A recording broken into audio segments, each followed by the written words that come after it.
ফেরাউন পৃথিবীতে বেঁচে ছিল 1600 বছর, এরা ছিল 16 বছর। সংখ্যার যে মিল হলো কেমনে বুঝলাম না। ফেরাউনের যে চরিত্র, এদের সেই একই চরিত্র তারা প্রকাশ করেছিল 16 বছর। দীর্ঘ 18 বছর মুসলিম জনতার প্রতীক্ষার অবসান ঘটিয়ে চট্টগ্রামে আজ থেকে আবারও শুরু হয়েছে চট্টগ্রাম নগরীর ঐতিহাসিক প্যারেড মাঠে তাফসিরুল কোরআন মাহফিল। আমি আমার পরিবারের জন্য রেখে এসেছি শুধু আল্লাহ এবং আল্লাহ রাসূলকে, বাকি সব তাবুকের প্রান্তরের জন্য আমি দান করেছি। জোরে বলি সুবহানাল্লাহ। ইসলামী সমাজ কল্যাণ পরিষদ আয়োজিত 5 দিনব্যাপী ঐতিহাসিক তাফসিরুল কোরআন মাহফিলের প্রথম দিনের প্রধান মুফাসসিরের বক্তব্য রাখেন আন্তর্জাতিক খ্যাতসম্পন্ন বক্তা মাওলানা আব্দুল্লাহ আল আমিন। মাহফিলে তিনি রাসূল সাল্লাল্লাহু আলাইহি ওয়াসাল্লামের আদর্শের আলোকে সাহাবীদের সংগ্রামী জীবন এবং মুমিন জীবনের অনুকরণীয় বিষয় তুলে ধরেন। সাইয়েদনা ওমর ফারুক রাদিয়াল্লাহু তাআলা একদিন কোন এক বাজার দিয়ে যাচ্ছিলেন। হঠাৎ করে কোন এক সাহাবীর গায়ে হাতে ছিল ছোট্ট ছড়ি, লাঠি ছিল, লাঠি দিয়ে ঘুতা মেরেছেন। মজা করে একটা ঘুতা মারলেন। সেই সাহাবীও কিছু মনে করেন নাই। মাস 6 পরে সাইয়েদনা ওমর ফারুক রাদিয়াল্লাহু তাআলা তার সঙ্গে দেখা করে বললেন, বন্ধু চলো আমার বাড়িতে যাই। বাড়িতে নিয়ে গেলেন, হাতটা ধরে ক্ষমা চেয়ে বললেন, শোনো আমার ভাইজান, অমুক দিন তোমার শরীরে একটু মজা করে একটু তরবারি কি বলে হাতের ছড়ি দিয়ে লাঠি দিয়ে একটু আঘাত করেছিলাম, কষ্ট পেলে আমাকে মাফ করে দিও। এই যে তোমার হাতে 600 দিরহাম দিয়ে দিলাম, তুমি আল্লাহর ঘর কাবা জিয়ারা করে আসবে। জবাবে সেই সাহাবী বলছেন, আমিরুল মুমিনিন, আপনি আমাকে যে আঘাত করেছেন এটা তো আমার মনেই নাই। সাইয়েদনা ওমর ফারুক বললেন, ও আমার ভাই, আমি যে তোমাকে মৃদু আঘাত করেছি, এটা যদি তুমি কিয়ামতের দিন আমার বিরুদ্ধে যদি আল্লাহর কাছে যদি আদালতে মামলা দিয়ে দাও, আমি জামিন পাবো না। এই জন্য আজকে দুনিয়াতেই তোমার কাছ থেকে আমি মাফ চেয়ে নিলাম। যেরকম সুবহানাল্লাহ। মাহফিল থেকে তিনি আল্লামা দেলোয়ার হোসেন সাঈদীর রুহের মাগফিরাত কামনা করে বলেন, এই মাঠে আল্লামা সাঈদী দীর্ঘ 32 বছর একটানা 5 দিন করে আলোচনা করেছেন। তার কথা ইসলামের জন্য এক একটি গাঁথুনি। আল্লামা সাঈদী তিনি দুনিয়া থেকে বিদায় নিয়েছেন, তার একটাই স্বপ্ন ছিল, এই বাংলার জমিন শাসন হবে কোন দিন? কোরআন দিয়া।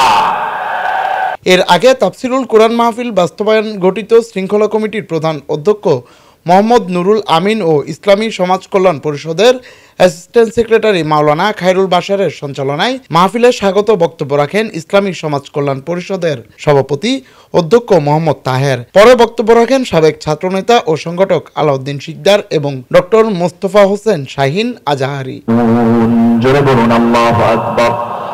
মাহফিলে উপস্থিত ছিলেন ইসলামী সমাজ কল্যাণ পরিষদের প্রধান উপদেষ্টা ও সাবেক এমপি আলহাজ শাহজাহান চৌধুরী, প্রবীণ আলেমে দ্বীন মাওলানা এবিএম সিদ্দিকুল্লাহ, পরিষদের সহসভাপতি মোহাম্মদ নজরুল ইসলাম, সেক্রেটারি অ্যাডভোকেট সৈয়দ আনোয়ার, অধ্যক্ষ আনম সলিমুল্লাহ, অধ্যক্ষ বদরুল হক, অধ্যক্ষ মাওলানা জাকির হোসেন সহ অন্যান্য অতিথিবৃন্দ। চিৎকার মেরে বলছে, আল্লাহুম্মা ইন্নী আসআলুকা। মাহফিলের প্রথম দিনে পুরো প্যারেড মাঠ ছিল শ্রোতাদের উপস্থিতিতে কানায় কানায় পূর্ণ। এ যেন এক জনসমুদ্র। মাহফিলের শ্রোতাদের মধ্যে ছিল আবেগঘন পরিবেশ। আমাদের দুর্ভাগ্য, তৎকালীন সরকারি সরকারে মাহফিল করতে দেয় নাই। আমরা আজকে 18 বছর পর এখানে মাহফিল করতেছি, কিন্তু হাজার মানুষ উপস্থিত হয়েছে। অত্যন্ত উৎসবমুখর পরিবেশে এই মাহফিল চলছে। আজকে আমরা অত্যন্ত আবেগে আপ্লুত। আমাদের সকলের অনেকের কান্না আসতেছে। আমরা এই মাহফিল এভাবে আমরা আশা করিনি। ইনশাআল্লাহ সাঈদী সাহেবের স্মৃতি জড়িত এই মাহফিল কিয়ামত পর্যন্ত জারি থাকবে, এটা আমরা প্রত্যেকে প্রত্যাশা করি।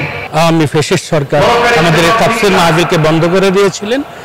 এবছর আবারও হয়েছে ইনশাআল্লাহ 2025-এ আমরা এই মাহফিলকে কিয়ামত পর্যন্তের জন্য আল্লাহ রাব্বুল আলামিন মুসলিম মিল্লাতের জন্য কবুল করে নাই, আমরা এই কামনা করছি। তবে সাঈদী সাহেবের বিকল্পটা, সাঈদী সাহেব হবে না, কিন্তু আল্লাহ ওনার ময়দান অসংখ্য লোককে তৈরি করে দিয়েছেন। যে সাঈদী সাহেবের সেই স্বপ্ন, দেশের কোরআনের আলোকে দেশ চলুক, এদেশের সকল মানুষ যেন শান্তিতে থাকতে পারে, ধর্ম বর্ণ নির্বিশেষে মানুষ যেন শান্তিতে থাকতে পারে, এটাই আমার কামনা।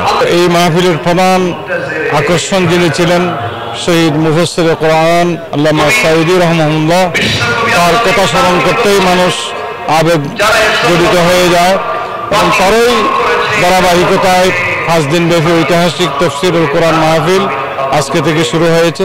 আল্লাহ তাআলা যেন মেহেরবানি করে এই মাহফিলকে সুষ্ঠুভাবে পরিচালনা করার তৌফিক দান করেন, আল্লাহ তাআলার কাছেই আমরা সেটা কামনা করি।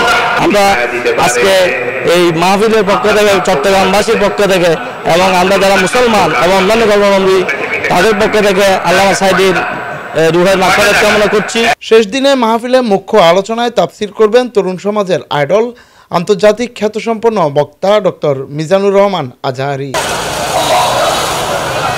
জুনায়েদ হাসান, চট্টগ্রাম নিউজ।